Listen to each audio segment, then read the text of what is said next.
Imagine a world where the history books we thought were sealed shut suddenly crack open, revealing earth-shattering secrets, shocking truths that could completely redefine our understanding of the past. Today, we're embarking on a journey to uncover two of history's greatest enigmas, stories that have stumped even the most seasoned historians. Did Adolf Hitler truly die as we've been led to believe? Or was it an elaborate charade designed to conceal a daring escape? And what about King Henry VIII? The infamous tyrant of bloody marriages, was his cruelty a symptom of some hidden mysterious illness? Join me as we peel back the layers of these profound mysteries, because what you're about to hear might just make you rethink everything you thought you knew. The deaths of pivotal historical figures always spark intense debate. From Alexander the Great to Cleopatra, each departure carries an air of mystery. But perhaps no one's demise has generated as much fascination and as many theories as Adolf Hitler's. Most of us were taught that Hitler committed suicide by gunshot alongside Eva Braun, and their bodies were then burned. A tragic, seemingly definitive end, right? Yet, even powerful figures like Stalin harbored doubts. He believed Hitler had escaped, possibly to Argentina or Spain. Some even suggested he settled in the United States. Why do these persistent rumors linger? Is it because the truth is too incredible to grasp, or because something was deliberately kept hidden? This isn't just about historical curiosity. It's about the fundamental trust we place in official narratives. Please like and subscribe to my channel. Please comment what you want to suggest to me. That will be the motivation for me to make videos every day. Thank you very much. Now let's get back to the topic. The shocking truth behind Hitler's death and Henry VIII's mysterious health. History's hidden secrets. 1. The mystery of Hitler's death. To delve deeper, we must journey back to the 1940s, a time when World War II raged.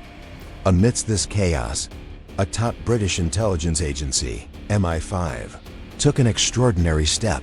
They compiled a cryptic medical file on one man and kept it concealed for 15 years. What made this file so exceptional? It contained an X-ray of the skull of a 55-year-old man, revealing his astonishing survival after an explosion near his brain. And that extraordinary individual was none other than Adolf Hitler. The failed assassination attempt on Hitler occurred in 1944, a desperate act by a German officer, Klaus von Stauffenberg. The bomb failed to claim Hitler's life, but it inflicted severe injuries, a ruptured eardrum, burns, and other minor wounds. What's truly astonishing is that despite these injuries, Hitler survived. This either speaks to his terrifying resilience or an almost unbelievable stroke of luck. More importantly, this assassination attempt demonstrated that even within his own ranks, Hitler was not safe. His increasingly brutal and deranged orders had led many Germans, even military personnel, to plot against their leader. Turning to MI5's secret medical file, we gain unique insights into Hitler's psychological state. The file noted no recorded obsessions or fears, but described his emotional state as highly unstable. This could mean Hitler reacted with extreme, even disproportionate, outbursts when displeased, leading to perceptions of mental instability. Remarkably, the file also documented Hitler's use of 28 different medications, including powerful antidepressants. This reveals that beneath his iron facade, Hitler struggled with significant psychological issues. The life of a dictator, no matter how powerful, was clearly not an easy one. It makes you wonder about the immense internal pressure that would lead someone to such extensive reliance on medication. But the most valuable and intriguing detail wasn't the content of the medical file itself, but the date it was stamped, December 1945. That's a full 8 months after Hitler was presumed dead in Berlin. Why such a perplexing delay? The answer lies in the uncertainty surrounding the body found. That's right, they weren't entirely sure it was him. While the Soviet Red Army found the body, Soviet leader Joseph Stalin deliberately chose not to share information with British or Allied forces. Stalin was an enigmatic figure, and as a national leader, he had every reason to guard exclusive information. If a self-proclaimed Hitler were to resurface, Stalin would need irrefutable proof to confirm or deny his identity, maintaining strategic advantage. The most reliable proof, ironically, was the very special item we mentioned earlier, Hitler's skull X-ray. No two people in the world have identical sinuses or skull structures. X-rays offer a reliability akin to fingerprints. Using a skull X-ray was a stroke of genius, as it was bound to be among the records collected by Allied forces after the war. Furthermore, comparing his teeth provided absolute certainty. Hitler had notoriously bad teeth, with many gold and porcelain crowns. These unique dental characteristics could easily refute any imposters. To truly grasp Hitler's final hours, let's rewind to that fateful day. It was 12:01 a.m. Sunday, April 29, 1945. In a bunker more than 9 meters underground, Eva Braun prepared for her wedding. She applied light makeup, chose a long black silk gown, black Ferragamo suede shoes, a gold bracelet with pink gemstones, an emerald necklace, and her favorite diamond watch. 14 years after her secret affair with Hitler began, she was finally marrying the man she loved. Yet, who could have imagined a head of state's wedding taking place underground, amidst the chaos of Russian tanks rumbling into central Berlin? The bunker, with its 3-meter-thick concrete roof, was their only safe haven. Simultaneously, Hitler sat in his bunker room, dictating his political testament to his secretary. Initially eager, the secretary grew disillusioned as Hitler revealed nothing new, merely reiterating old accusations against the Jews.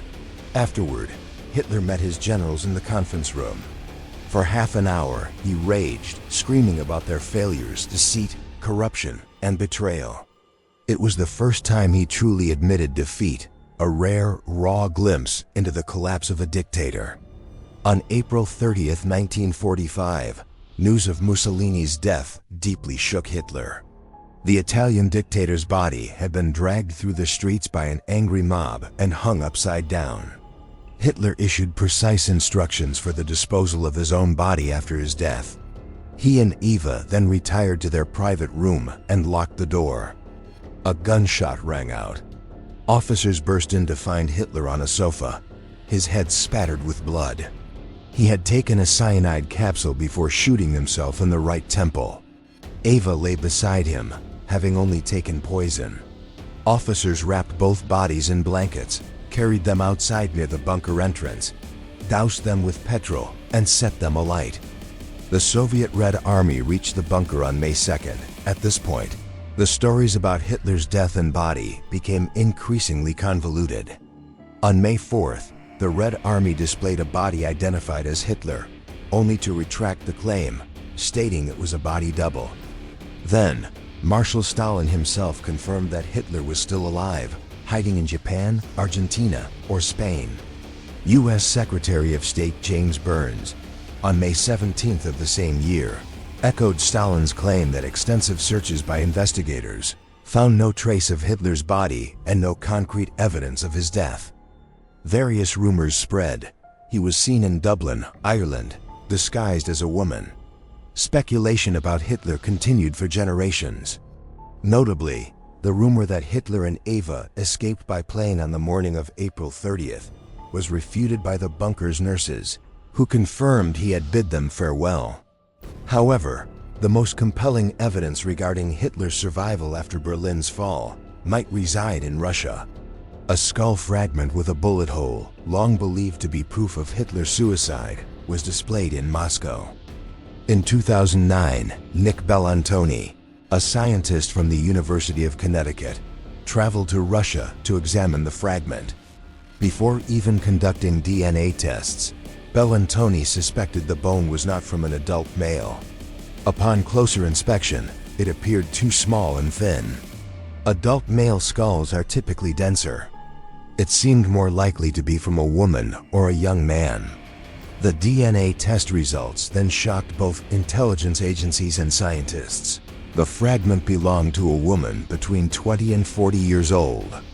Furthermore, the DNA did not match Hitler's, nor did samples believed to be Eva Braun's match her family's DNA. This utterly overturned everything we thought we knew. So what was found in Hitler's bunker? And where was Hitler truly? With all this newly declassified evidence, it seems highly plausible that Hitler escaped Germany, and furthermore, was aided by the international intelligence community in his escape. The FBI itself was aware of this and helped Hitler evade capture without being exposed. A declassified FBI document revealed that certain US government officials were informed that, years after World War II, Hitler and Eva lived normally in the village of La Angostura, Bariloche, Argentina. This was a secluded village over 800 kilometers south of Buenos Aires, near the Chilean border, nestled at the foot of the magnificent Andes Mountains. Inside FBI sources even detailed that information about Hitler and Eva's deaths was fabricated, and that the director of the U.S. Office of Strategic Services, OSS, in Switzerland, Alan Dulles, helped him escape. Where did these documents come from? In May 1945, they were sent to the Los Angeles Times by a mysterious individual seeking political asylum. This person claimed to be one of 4 who traveled on the same submarine and encountered the Führer more than 2 weeks after Berlin's fall. It appears 2 submarines docked in Argentina, with Hitler and Eva on the second. The Argentine government not only welcomed the German dictator, but also aided his escape. The anonymous source provided precise details of Hitler's hiding place and distinctive identification features. However, the FBI document did not reveal the informant's name. Naturally, U.S. intelligence officers fully trusted the informant's testimony. It seems someone within the FBI's high command ordered a cover-up of information about Hitler's survival and whereabouts. In 1945, the U.S. military attaché in Buenos Aires also informed Washington of a high probability that Hitler and Eva had docked in Argentina.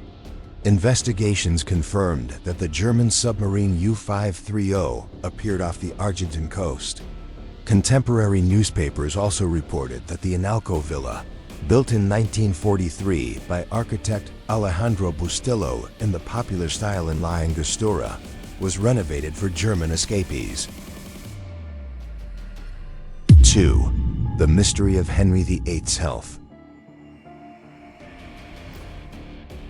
From the notorious modern dictator, let's now journey back to the 16th century to uncover another equally chilling mystery.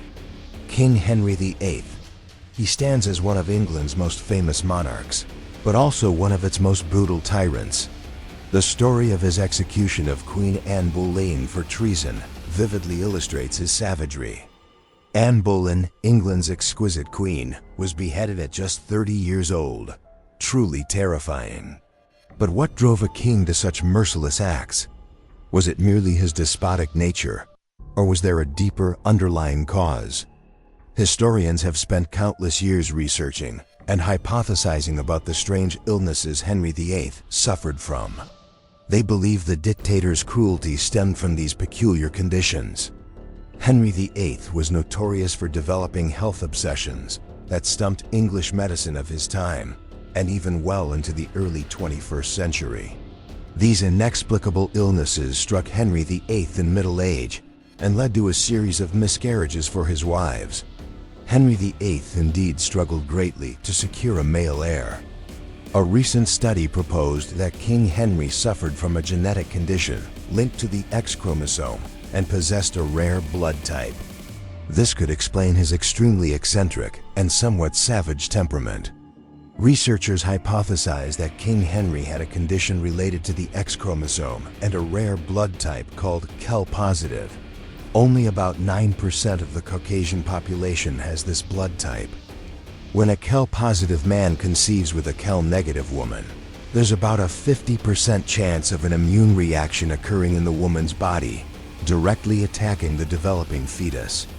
While the first pregnancy of a Kel-positive father and Kel-negative mother is often successful, subsequent pregnancies frequently result in babies with fluid retention in their tissues. They can suffer from anemia, jaundice, enlarged spleens, or heart failure, often leading to miscarriage between 24 and 28 weeks of gestation. Queen Anne Boleyn is a prime example of this. According to some accounts, Princess Elizabeth, Queen Anne's first child with King Henry VIII, was born healthy and without complications. However, Anne Boleyn's second and third pregnancies both ended in miscarriage between the 6th and 7th months.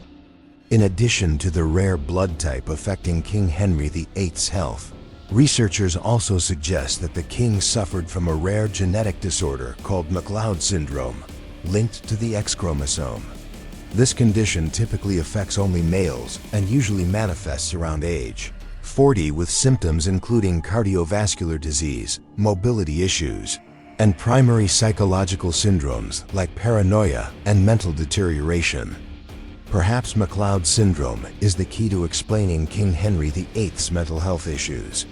It also explains why Henry VIII became more dictatorial as he aged, and why he resorted to beheading Anne Boleyn, his former beloved wife. These aren't just mere theories. We're witnessing the convergence of history and science, where mysteries thought to be dormant for centuries are being reawakened by new technologies and knowledge. Applying medicine and genetics to analyze historical figures has opened up an entirely new avenue, helping us understand their motivations and behaviors more deeply. This demonstrates that history isn't a static collection of events, but a dynamic canvas, constantly being added to and reinterpreted. Famous historical figures, even the most notorious tyrants, still hold secrets we can't fully explain. Did Hitler truly escape and live an ordinary life in South America? Was Henry VIII's cruelty a symptom of a rare genetic illness? These questions aren't just about historical curiosity. They're a reminder of the complexity of human nature and the hidden factors that can shape destiny. What's the biggest lesson we can learn from these stories? It's that truth is always multifaceted and constantly evolving. Never accept a narrative absolutely without questioning it. Always seek, always doubt, and always be ready to embrace new information, because history isn't a closed book. It's an unending journey of discovery. Every unveiled secret doesn't just illuminate the past, but also helps us better understand the present and prepare for the future. If you found this video fascinating and want to explore more historical mysteries, don't forget to like, share, and subscribe to the channel so you don't miss our upcoming exciting content. See you in the next video. Wishing everyone a great day with your families.